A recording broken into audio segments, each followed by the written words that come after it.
Hello everybody. I am here today with a very special video, and I'm not really even sure why I am touching on this topic, but it's something I've been thinking about recently, so I thought I would do a little presentation on it, because I'm a person who has suffered through a lot of depression over the past 8 years, and a little bit before that too. And some of it quite severe depression, but I have never actually been suicidal during any of that time. You know, there has never been a time during that entire period where I have seriously contemplated suicide, and there are reasons for that, and I think those reasons are worth sharing, because, you know, there are probably some of you out there who are in similar situations as me, people who have dealt with depression or dealt with problems, and, you know, maybe have even thought about suicide at points in their life. Maybe they're thinking about it right now. So what I just wanted to do is run through a few reasons why I personally have never been suicidal, and hopefully if anyone is struggling out there, or if anyone needs another reason to live or to not die, hopefully they can find one here, because hopefully there might be one or two that I will mention that you have not thought about yet. That's the goal. The first thing I wanted to do before I list the reasons why I've never wanted to kill myself is list something that isn't a reason and should never be used as a reason. And that is, you should never use as a reason to tell someone not to kill themselves that their problems aren't really that bad, because to that person, they are that bad. It's causing them enough distress to think about suicide, so it's obviously bad. I mean, you might look back later and say, those problems weren't as bad as I thought at the time, but at the time that you are going through those problems are significant, and they need to be addressed. You can't just say, oh, they're not that bad. In my experience, people telling me that my problems aren't so bad is not only extremely insulting, but it pushes me more towards an even more depressed state. So that is not a reason and should never be used as a reason. Now that I've got that out of the way, I've listed 7 reasons why I've never been suicidal. The first reason is I would not want my suicide to affect my friends and my family.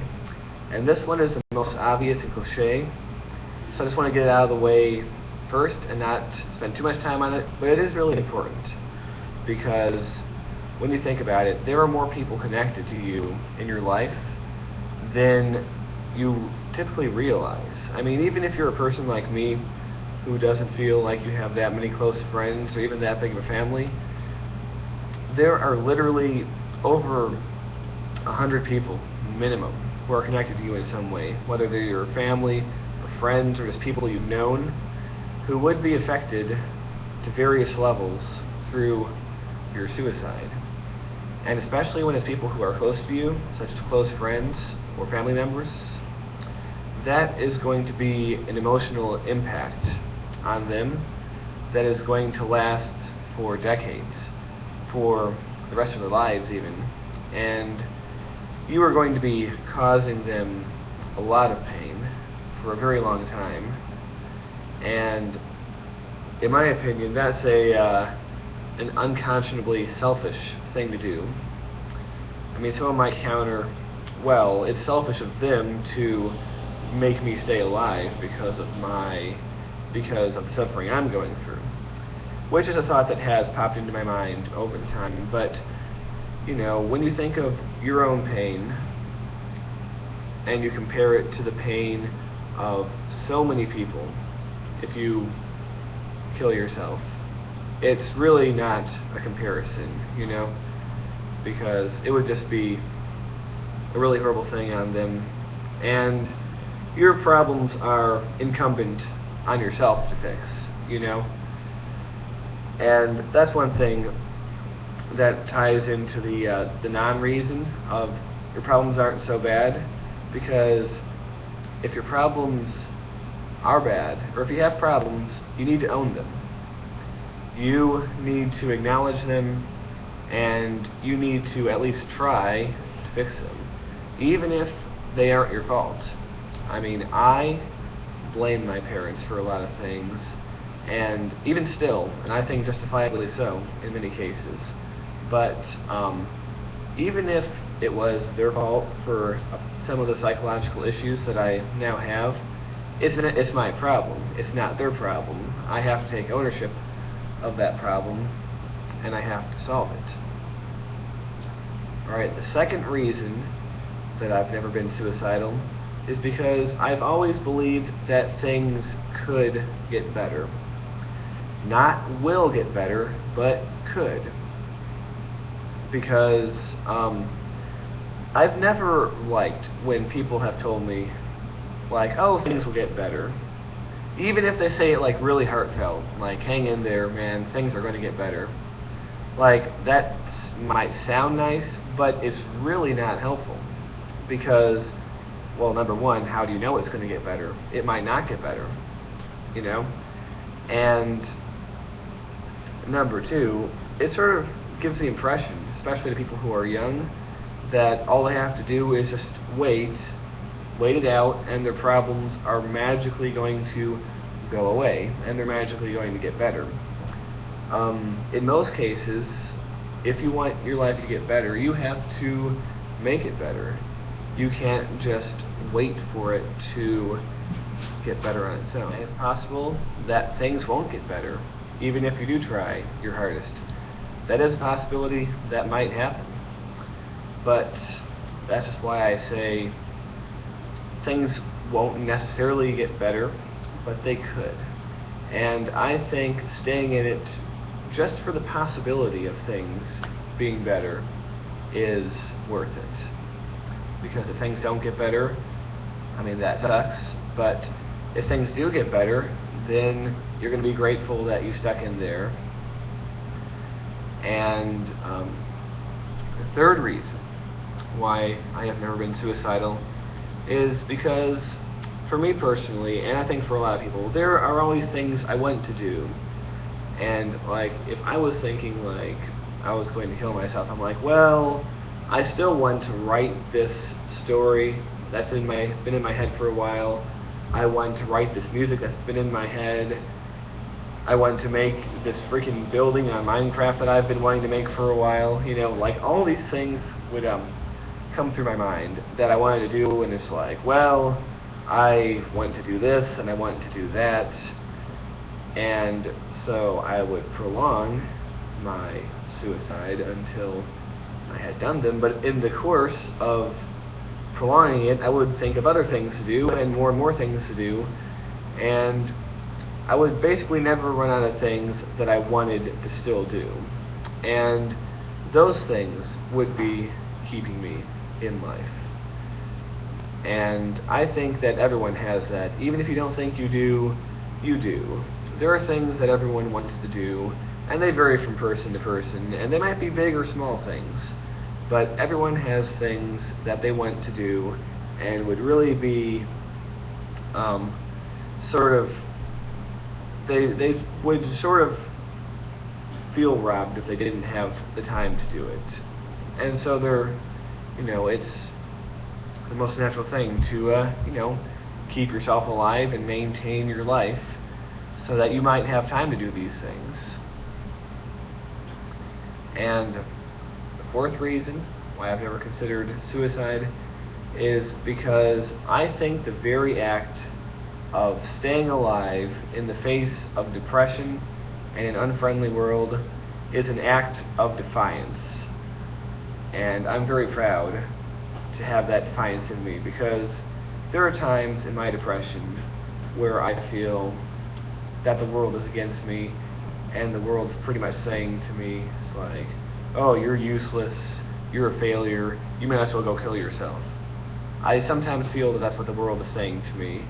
And sometimes you just have to say fuck you to the world, because I am not going to give in to them telling me I should kill myself. I am going to keep on living despite all of them. And I think that is a show of strength. It is a show of character and of courage to be defiant and tell the world, you're not going to bring me down. You might have brought me down to the lowest depths of depression, but you are not going to cause me to kill myself. I am going to stay in this. It's going to be harder than that to get rid of me. So that is a very important reason to me. The fifth reason why I would never kill myself is I want to see what happens. I'm a very curious person. I want to see what happens not only in my own life, but in the lives of people I know, and in the world at large, you know? I'm very interested in the future, always have been, you know? Ever since I was, I don't know, 9 or 10 years old, and saw Back to the Future with all the flying cars and the hoverboards in the future, I'm like, oh, that's awesome, you know? And possibly even before that, you know, I've always just been curious as to where we're going as a species, as a culture, and even like where we're going as people, you know, individuals. And I would not want to deprive myself of the opportunity to see all this. I mean, think about it. If I had killed myself at the very first fleeting inkling of a suicidal thought I had when I was 12, back in 1998, I would have missed, for instance, my sister growing up from being, you know, a shy 9-year-old girl to, you know, a grown woman who's graduated college and is teaching English in Japan and is supervising other, you know, Western English language teachers. You know, I would have missed my other cousins growing up. Many of them are married now. I would have missed a lot of my high school friends graduating college, getting their masters, getting married, some of them having kids, you know. I would have missed people, you know, who were in a kind of a rough spot, cleaning up their lives. And think about all the political events in the world, and all the cultural events, and all the, just sort of the progression of world history that's gone on since 1998. There's been a lot of interesting stuff that's happened, and it's pretty fascinating. And I would have missed all that. And that's only 15 years. You know, I can reasonably expect to live another 50 to 60 years if I make healthy choices. And a lot can happen in that time. I mean, think of how long a lifespan is, you know, 80 years maybe? 80 years ago was 1933. Just think of how much the world has changed since 1933. And that's a lot of change, and it's just very interesting. It's very fascinating to see what changes will be in the world, and I would never want to miss out on that. And reason number 6 is, even if your life does suck, I believe it is worth living for those small moments of satisfaction. Because, like, there are times when I just, like, 90% of my day is just miserable and unhappy, and I am just slogging through. And then there's the 10% of the day where I'm enjoying myself. Like, even if it's something as simple as I'm listening to Twisted Sister's Christmas album, or I've built some silly building on Minecraft and I'm proud of it, or, you know, I watch an interesting movie, or just, like, I have a fleeting happy thought, you know, even if that makes up the smallest sliver of your life and misery makes up the rest of it, I think staying alive is still worth it for those moments, because I almost feel like it's adding points to your scorecard, you know? I think, you know, if somebody was going to tally up the score at the end. I don't believe you lose points for negative feelings, but you do gain points for positive experiences. And there are a lot of little, fun and enjoyable moments that you are going to miss out on if you are not alive. Even if your life does continue to suck. And it might not, as we had said before. And the seventh and final reason on my list of reasons why I have never been suicidal is I just have too big of an ego to want to kill myself, to be completely honest. I mean, you probably know I have a big ego, but I have an even bigger ego than I let on. I have a strong biological and intellectual drive to continue my own lifespan, to continue my own ego in this world, even if there sometimes feels like there's no good reason or anything. I just like the feeling of imposing myself on the world. And this goes back to the point I made about staying alive as an act of defiance. And another thing, even if I was suicidal, I have such a big ego that it would of course have to be a really huge and dramatic and theatrical and almost kind of neat way to go. And if you're going to spend that much effort dying, it's just as easy to spend that much effort living. So it's just a silly idea, I think, And that's why there's never been anything more than the most fleeting, unsubstantial thought, and it's never been anything that I've thought about. Well, those are my reasons why I've never been suicidal, and I hope that you've gained something out of this, and if you are a person who struggled with depression or even suicidal thoughts over the years, I hope that you have, gotten something to think about from this video, and I'm very happy to have made this presentation. So I just want to wish everyone the best, and I will see you all later.